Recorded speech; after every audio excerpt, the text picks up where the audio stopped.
ఎలక్షన్లు దగ్గర పడుతున్న కొద్దీ ప్రచారంలో పబ్లిక్తో తిరుగుతున్న కొద్దీ నారా లోకేశం వీరావేశం చూయించుకుంటా జగన్ను జనంత గట్టిగానే ట్రోల్ చేస్తున్నాడు.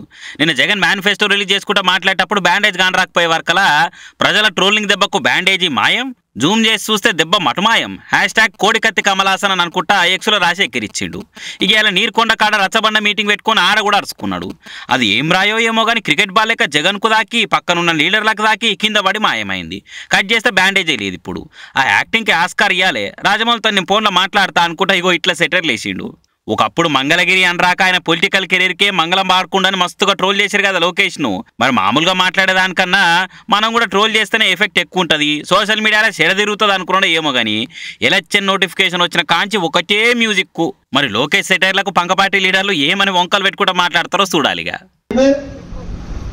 రక్తం కానింది మరి గాయం మట్టుకు లేదు, మొత్తం పోయి స్పెషల్ గులకరాయి.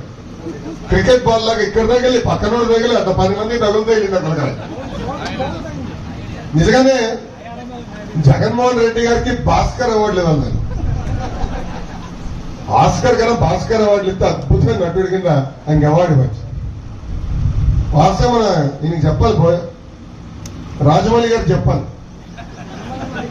మంచిగా రాజమౌళి గారికి ఫోన్ చేస్తాను, గురుగారు వీళ్ళందరితో మీరు జగన్మోహన్ రెడ్డి గారిని పెట్టండి, గ్యారెంటీగా ఆస్కర్ వచ్చేస్తుందని చెప్తాను.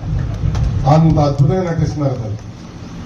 అమ్మ ఒక సామెత ఉంది, అబద్ధం ప్రపంచం చుట్టూ తిరిగి వచ్చే లోపల నిజం గడప దాటుదని. ఈ రోజు మళ్ళీ వాళ్ళు దుష్ప్రచారం చేసాను వస్తున్నారు.